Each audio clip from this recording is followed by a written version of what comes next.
악한 일을 하고 있는 사람, 옆에 있는 사람도 불행하게 된다. 고라 가까이에 진치고 있다가 이런 온의 아내가 아주 지혜롭고 의로웠다.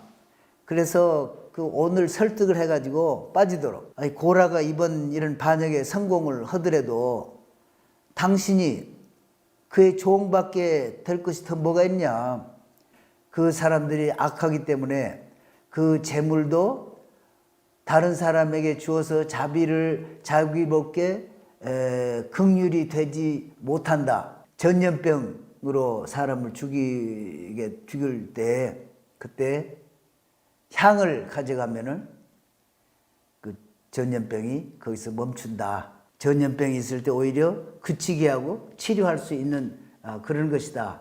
모든 의심을 일순간에 그리고 좀 토라의 합법성도 정당하게 증명이 된 이스라엘을 무시하고 우리가 제의 그 룰이 파괴돼서 해가 뜨지 않고 또 달도 뜨지 않고 이렇다면 모르지만 내가 이스라엘 버리겠느냐. 성경에 비해서 이단시하고 성경에서 말하고 있는 것을 부정하면서 가르치는 것을 참 진리로 이렇게 하고 있는 것은 레위 지파가 하나님을 섬기는 일에 그렇게 기민함과 열정과 정력적으로 헌신을 해야 된다.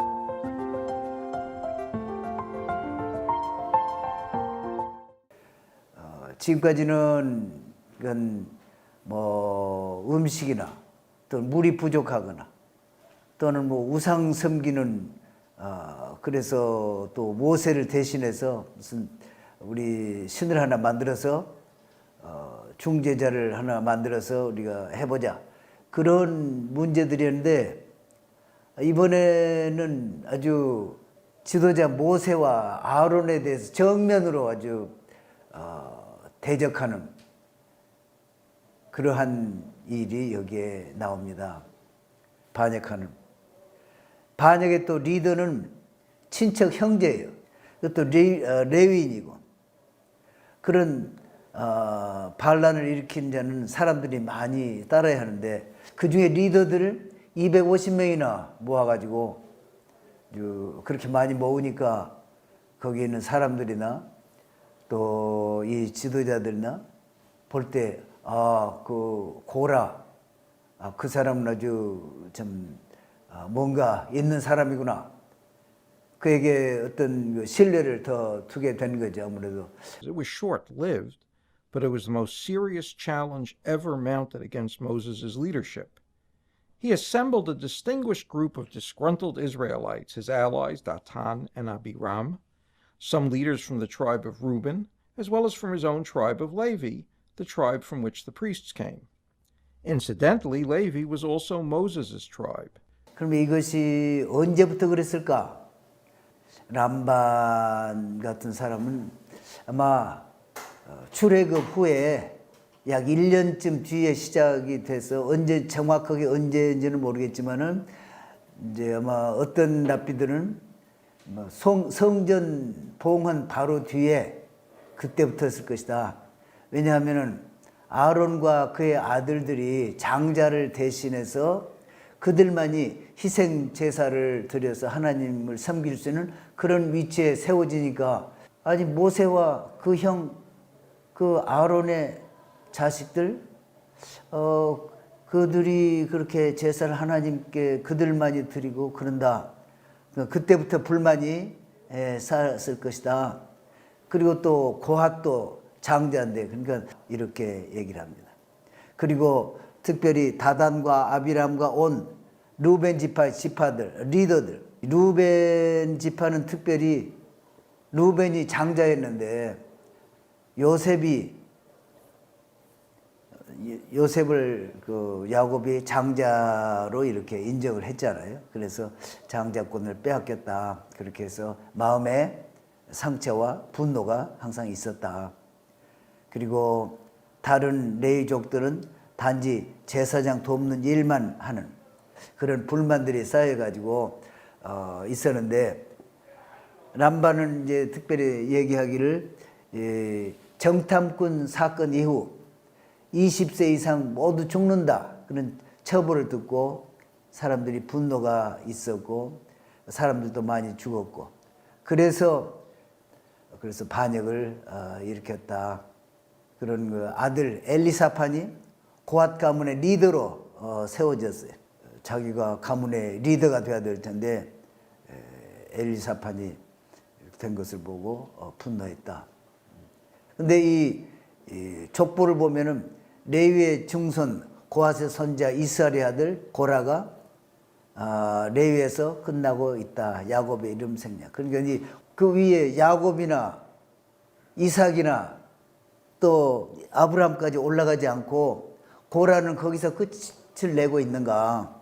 그것에 대해서 창세기 49장 5절 6절에 보면 그러니까 예언적으로 고라가 반란을 일으키고 좀 비참한 죽음을 당할 것을 아시고 그렇게 했기 때문에 그 다음에 야곱까지는 올라가지 않았다. 이렇게 얘기하고 있습니다. 그러면서 또 이제 랍비가 이 광경을 보고서 루벤 자손을 보고 이제 영어에 그런 표현이 있다고 그래. Woe to the evildoer and woe to his neighbor. 그러니까 악한 일을 하고 있는 사람, 옆에 있는 사람도 불행하게 된다. 이런 이제 표현인데, 그래서 루벤 지파가 고라 가까이에 진치고 있다가 이런 참 비극에 참여하게 됐다. 2절에 보면 좀 그런 존경받는 사람들이 고라의 반역에, 고라의 불만에 이렇게 참여하니까 일반인들이 볼 때는 고라가 하는 것이 상당히 정당하게 하는 것보다 이렇게 생각할 정도로 무게가 실려졌다. 3절에 보면 모세와 아론 두 개의 가장 높은 지위들, 무슨 권리로 그렇게 자기들 할 수가 있느냐, 온 회중이 다 거룩한데 자기들만 그렇게 하고 있느냐, 그런 그 얘기에 동요가 되고 참여도 하고, 그래서 이제 모세에게 향해서 All the community are holy, all of them, and God is in their midst. Why then do you raise yourself above God's congregation? Moses is shaken by the accusation and even more shaken by the 250 Israelite tribal chieftains backing up Korach. 너희들 너무 지나치다 이렇게 대적을 하고 나오니까 모세가 엎드렸다고 그랬습니다. 겸손하고 힘이 없고, 그리고 어찌 하나님의 일을 보고 너희들은 그 모양이냐, 그런 참 탄식 때문에. 그러면서 5절에 보면 고라와 그 모든 무리에게 말하여 가로되 아침에 여호와께서 자기에게 속한 자가 누구인지. 여기 이제 아침에 당장 하지 않고 아침에 그렇게 하셨다고 하는 것에 대해서 또 랍비들은 이제 의미를 주고, 모세는 저 백성들이 저렇게 하지만 아침에 좀 시간을, 내일 아침까지는 시간이 있으니까 그때 생각해서 이런 반을 그치고 회개하고 돌아올 시간을 좀 주기 위해서. 그러면서 6절과 10절에 보면 이렇게 하라. 고라가 원하는 것이 여기에 좀 제사장.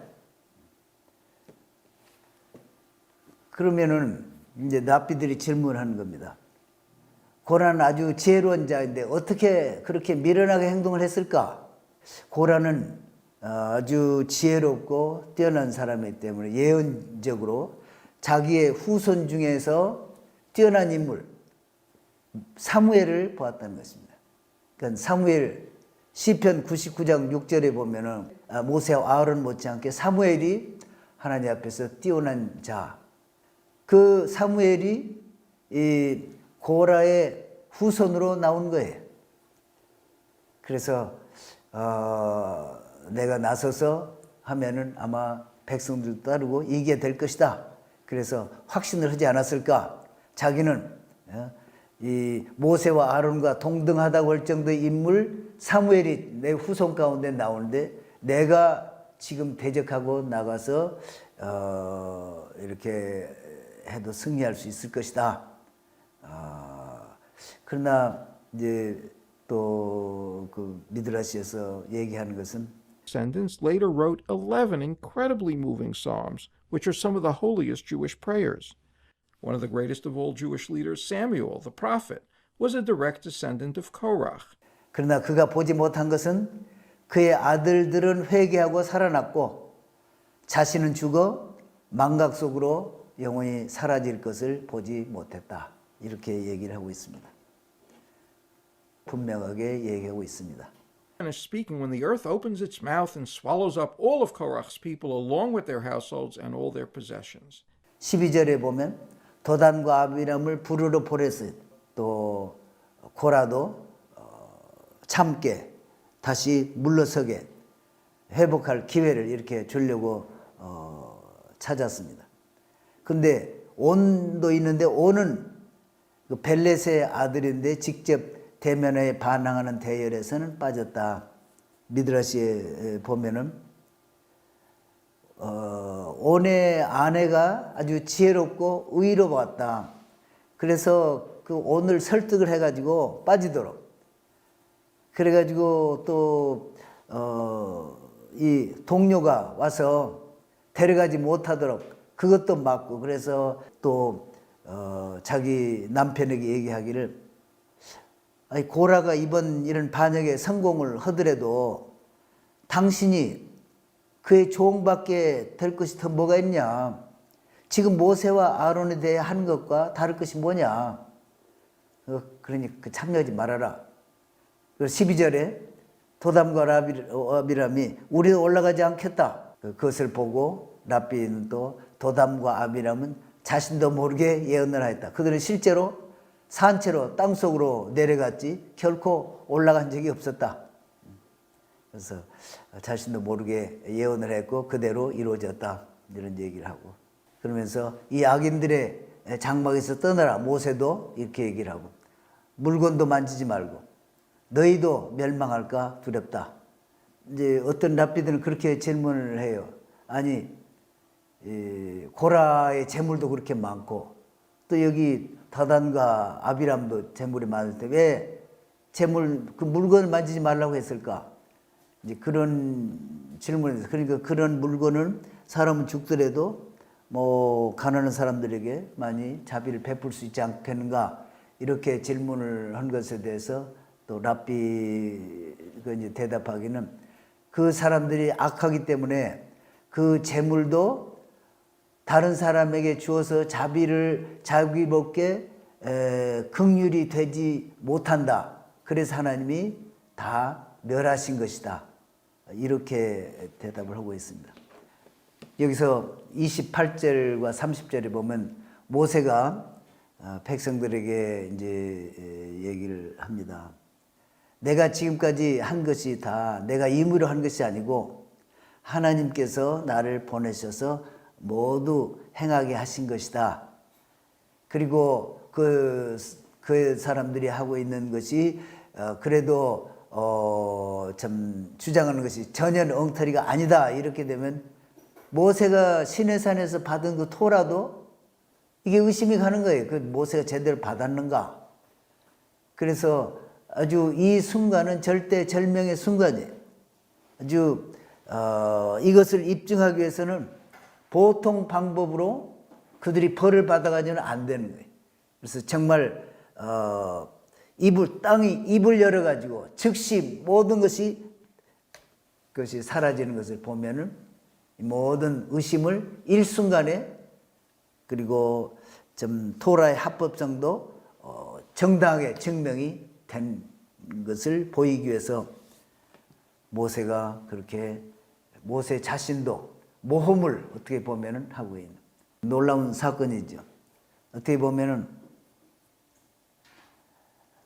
우리는 뭐 조금 과장해서 얘기를 한다면 고라의 신학 이렇게도 얘기를 할 거예요.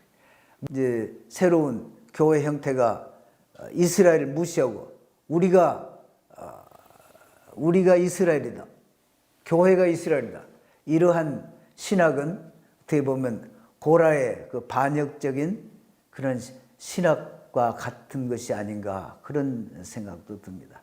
하나님은 이스라엘 사랑하시고 눈동자같이 사랑하시고 어제나 오늘나 변함없이 사랑하신다. 그리고 내가 이스라엘 버리겠느냐.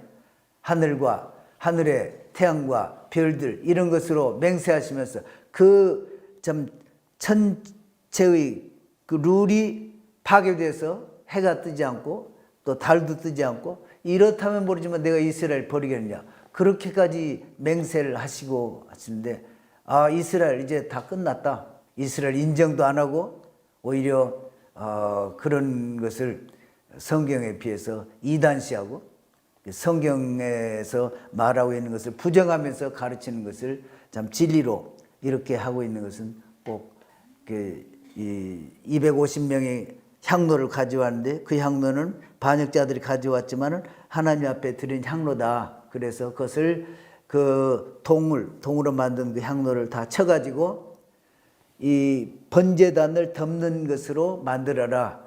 그래서 반역했다는 것을 자자손손이 가르치기 위해서 백성들이 생각할 때는 전에도 이 나답과 아비후가 다른 불을 향로에 담아가지고 들어갔다가 즉사를 했는데 모세가 왜 이 250명의 그 지도자들한테 향로를 가져오라고 했을까?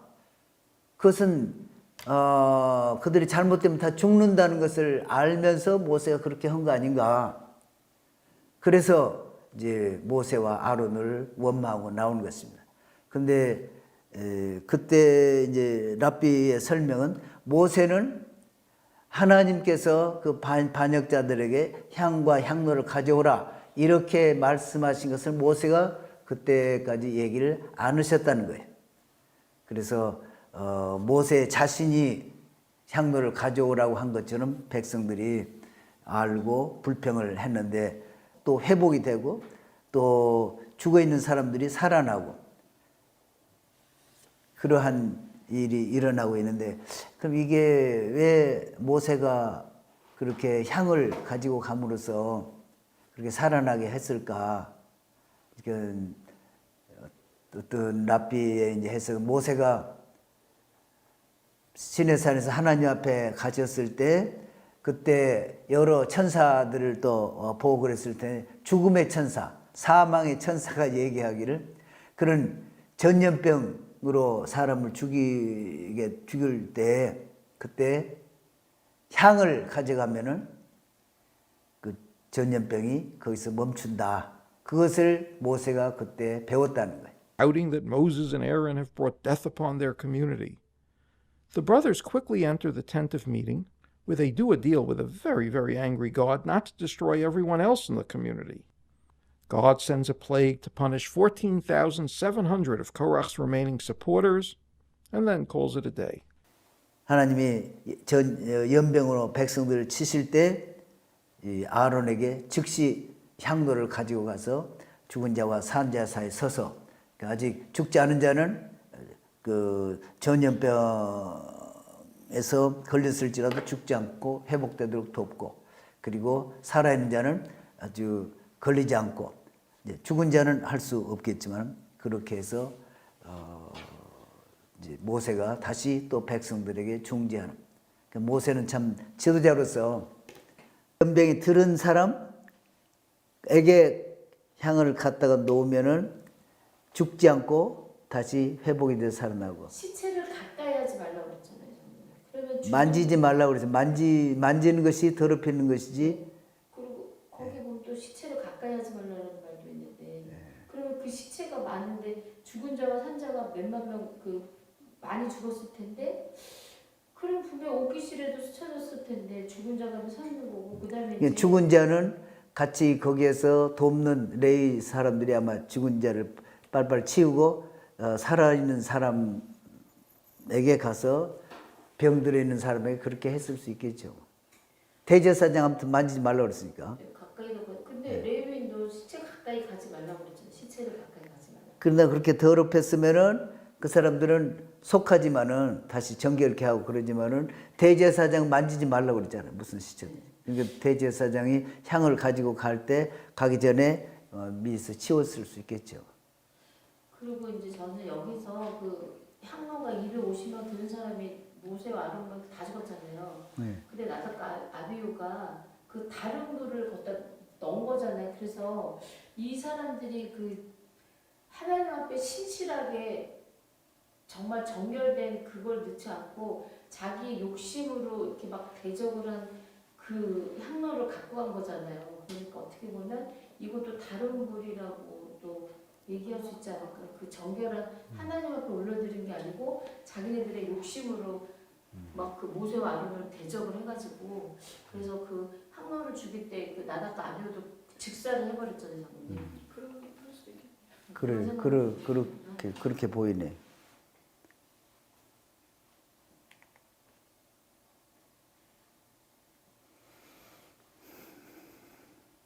또 한 가지는 이제 사람들이 향로를 가지고 향을 피우는 것은 그냥 사망에 이르는 아주 치명적인 그런 것이 될 수 있다. 그런데 여기서 하나님이 보여주시려고 하는 것은 향은 전염병이 있을 때 오히려 그치게 하고 치료할 수 있는 그런 것이다. 그 향로와 향이 그 죄가 되는 것이 아니고 랍비들은 해석을 하고 있습니다. 사람들이 향에 대해서 나쁜 생각을 갖고 있었는데 이번에 이런 하나님이 전염병으로 그들을 치실 때 향을 가지고 와서 백성들을 살리는 그런 것을 보여주심으로 향 자체에 문제가 있는 것이 아니고 사람에게 문제가 있는 것이다. 이런 것을 아론 대제사장으로 정말 맞는가? 조금 전에 그러한 그 비극적인 일들을 통해서도 설명이 되어 있지만 아직도 사람들의 그런 의심이 있을 때 하나님은 12지파에서 지팡이 하나를 다 가지고 가고 거기에 지파 이름도 쓰고 레위 지파 것은 아론의 이름을 쓰고 12지팡이를 가져오라. 그래가지고 그 지팡이를 성전 지성소의 법궤 증거궤 앞에 두라. 그렇게 했는데 거기서 아론의 지팡이만 좀 꽃이 피고 열매가 맺어. 여기에서는 그 꽃이 살구꽃이라 그러는데 본래 이스라엘은 살구꽃이 아니고 아몬드나 살구나 거의 비슷한 때에 피지요. 열매도 비슷하고. 그래서 아몬드 열매가 아주 빨리 익어서 그 마른 지팡이에 꽃도 피고 또 열매도 맺히고 그러한 기적이 일어나서 그래서 모든 사람들 앞에 아론이 하나님이 택하신 확실한 위대한 지도자다 하는 것을 보여주시는 그 기적의 일이 여기에 나왔습니다. 그리고 24절에 보면 아몬드 열매가 익었더라. 이제 빨리 성장해서 열매까지 맺게 하신 이 뜻이 뭔가? 랍비들은 아몬드가 그렇게 신속하게 꽃이 피고 열매가 맺힌 것처럼 하나님 레위 지파가 하나님을 섬기는 일에 그렇게 기민함과 열정과 정력적으로 헌신을 해야 된다.